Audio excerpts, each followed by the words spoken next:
Hello friends, আজকে আবার একটা নতুন রেসিপি নিয়ে আপনাদের সাথে হাজির হলাম। আজকের রেসিপিটা দেখে আপনারা বুঝতেই পারছেন, আজকে আপনাদের সাথে একটা আইসক্রিমের রেসিপি শেয়ার করব। বড় থেকে ছোট সকলেই কিন্তু আইসক্রিম খেতে খুবই ভালোবাসে। তাই মনে করলাম এই গরমের মধ্যে আজকে আপনাদের চকলেট আইসক্রিম বাড়িতে করে দেখাবো একদম সহজ পদ্ধতিতে। আর খেতে কিন্তু একদম বাইরের থেকেও অনেক বেশি ভালো হবে। এর জন্য একটা আমি সসপ্যান নিয়ে নিয়েছি, ওই সসপ্যানের মধ্যে 2 চামচ কোকো পাউডার অ্যাড করে দিলাম, আর তার সাথে 1 চামচের মতন কর্নফ্লাওয়ার অ্যাড করে তার সাথে 3 চামচের মতন কনডেন্স মিল্ক অ্যাড করে দিলাম, আর তার সাথে 1 কাপের মতন দুধ। আপনাদের কাছে যদি কনডেন্স মিল্ক না থাকে তো সেক্ষেত্রে আপনারা কিন্তু চিনিটাকে গুঁড়ো করে সেটা কিন্তু অ্যাড করতে পারেন যদি চিনি পাউডার না থাকে। বা আমি বলবো একবার এই পদ্ধতিতে আপনারা কিন্তু করে দেখতে পারেন। এরপর খুব ভালো করে হাতের সাহায্যে মিশিয়ে নেব, তারপর গ্যাসের আঁচটা অন করে লো টু হাই মিডিয়ামে ভালো করে নাড়াচাড়া করতে থাকবো। কন্টিনিউয়াস কিন্তু আমাদেরকে এটাকে নাড়াচাড়া করতে হবে। দেখবেন আস্তে আস্তে খুব ভালোভাবে ঠিক হয়ে আসছে, তখনই জানবেন এটা কিন্তু কমপ্লিট হয়ে গেছে। দেখুন এখানে আস্তে আস্তে পুরো ভালোভাবে জিনিসটা ঠিক হয়ে গেছে। এরপর একটা পাত্রে আমি এক এক করে সবগুলো রেখে নেব। আপনারা চাইলে এমনি নর্মাল টিফিন বক্সও কিন্তু এটা রাখতে পারেন। এরপর একটা ঢাকা দিয়ে রেখে দেবো, বা টিফিন বক্সের ঢাকা দিয়েও কিন্তু আপনারা রাখতে পারেন, বা প্লেট ঢাকা দিয়েও রাখতে পারেন। আমি এখানে ক্লিং ফিল্ম ছিল তাই আমি এখানে এটা ইউজ করেছি।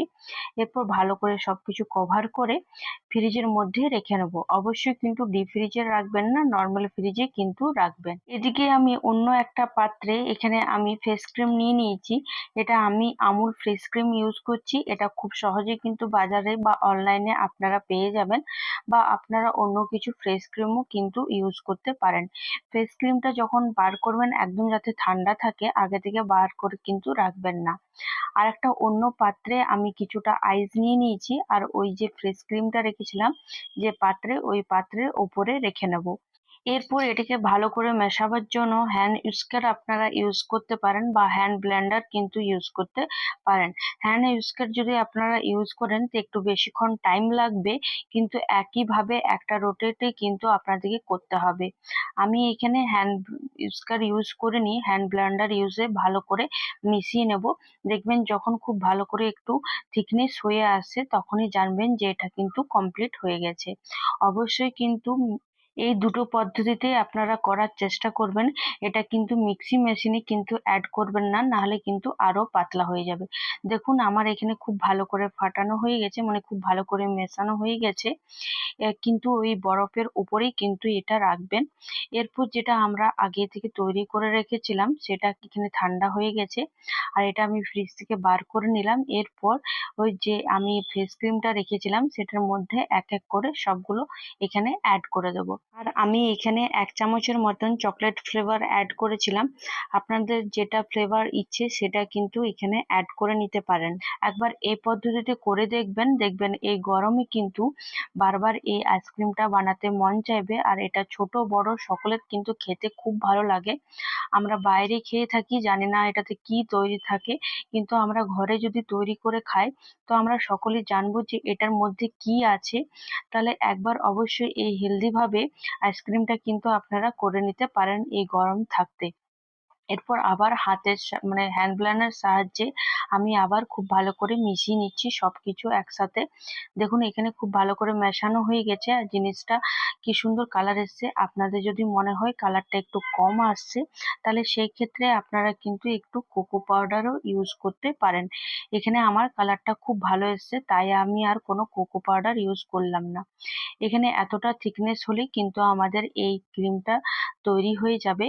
এরপর আমি এখানে এই আইসক্রিমটা করার জন্য সিলিকন মোল্ড নিয়েছি। এটা আমি অনলাইন থেকে পারচেস করেছি। এটা খুব সহজেই কিন্তু আপনারা অনলাইনে পেয়ে যাবেন। আর এটা হলো আইসক্রিমের ডান্ডিটা যেটা হয় সেটা এক এক করে এভাবে সিলিকনের মোল্ডে অ্যাড করে দেবো। এরপর একটা পাত্রে আপনারা এই ক্রিমটা অ্যাড করে তারপর কিন্তু ঢালতে পারেন, মানে কোনো কাপে বা ছোট গ্লাসের মধ্যে রেখে পরে। আমি কিন্তু ডাইরেক্ট এভাবেই আমি অ্যাড করছি। আর কিন্তু যখন ওই ক্রিমটা কিন্তু কিন্তু আমি কিন্তু আইসের মধ্যেই রেখেছি, বরফের মধ্যেই কিন্তু রাখবেন, তাহলে দেখবেন খুব ভালো থাকবে। এক এক করে সবগুলো ভালো করে ঢেলে নিলাম।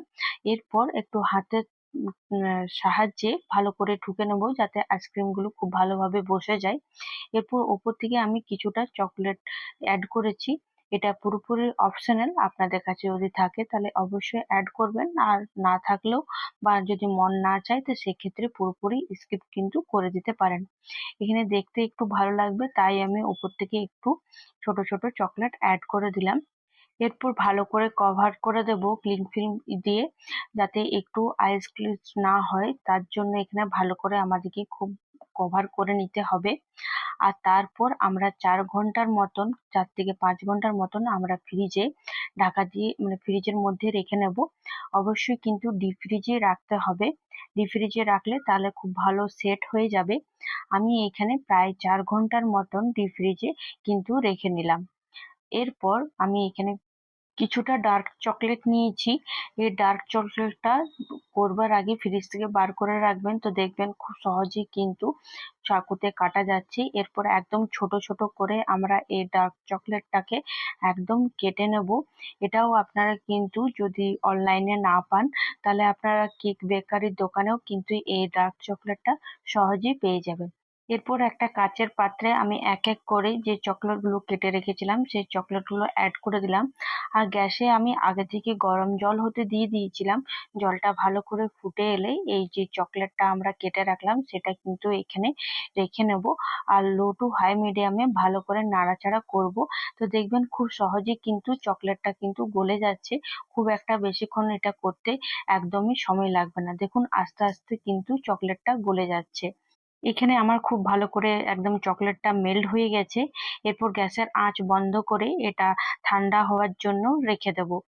এরপর ঠান্ডা হয়ে যাওয়ার পর আমি এখানে 1 চামচের মতন রিফাইন অয়েল বা সাদা তেল আমি এখানে ইউজ করেছি। এটা ইউজ করলে তাহলে দেখবেন চকলেটটা কিন্তু মানে তাড়াতাড়ি কিন্তু বসছে না, বেশ ভালোভাবে এভাবে থাকবে, আর খুব শক্ত কিন্তু হবে না। একবার অবশ্যই এটা দিয়ে পরে কিন্তু আপনারা করতে পারেন।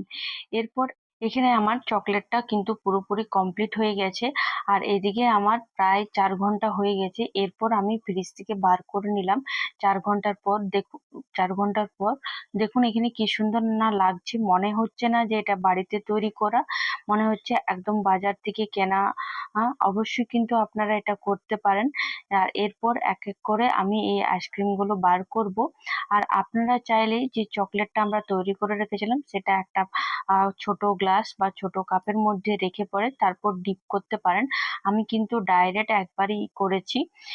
দেখুন এরপর বার করছি কি সুন্দর হয়েছে, একদম মনেই হচ্ছে না যে এটা আমি বাড়িতে তৈরি করেছি। অসাধারণ টেস্ট হয়েছিল, একদম দোকানের থেকেও বেশি ভালো হয়েছিল। অবশ্যই একবার কিন্তু আপনারা বাড়িতে ট্রাই করবেন। এরপর এর ওপরে আমি যে চকলেটটা তৈরি করে রেখেছিলাম সেই চকলেটটা অ্যাড করব। আপনাদেরকে আগেও বললাম যদি এভাবে না করতে চান তাহলে কিন্তু আপনারা ডিপ করে দিতে পারেন, মানে কাপের মধ্যে বা গ্লাসের মধ্যে ডিপ করে দিতে পারেন। আর যাতে একটাও কোণা যাতে বাদ না থাকে সেভাবে কিন্তু খুব ভালো করে আমাদেরকে এই চকলেটটা দিয়ে দিতে হবে। আর এটা কিন্তু ছোট বাচ্চারা বা বড় সকলে কিন্তু খেতে খুব ভালোবাসবে। আশা করি আপনাদের এই ভিডিওটা খুব ভালো লেগেছে। যদি ভালো লেগে থাকে তাহলে অবশ্যই একটা লাইক, কমেন্ট, সাবস্ক্রাইব করে যাবেন। আর বাড়িতে ট্রাই করে আমাকে কিন্তু কমেন্টে জানাতে ভুলবেন না। এরপর এটা দেওয়ার পর আমরা 30 সেকেন্ডের মতন হাতে ধরে রাখবো। তাহলে দেখবেন চকলেটটা খুব ভালোভাবে সেট হয়ে যাচ্ছে আর ফ্রিজে রাখার কোনো প্রয়োজন হবে না। আর এভাবে পাশে থাকুন। অসংখ্য ধন্যবাদ। আবার একটা নতুন কোনো ভিডিওর সাথে আপনাদের সাথে দেখা হবে। এখনের জন্য বাই বাই।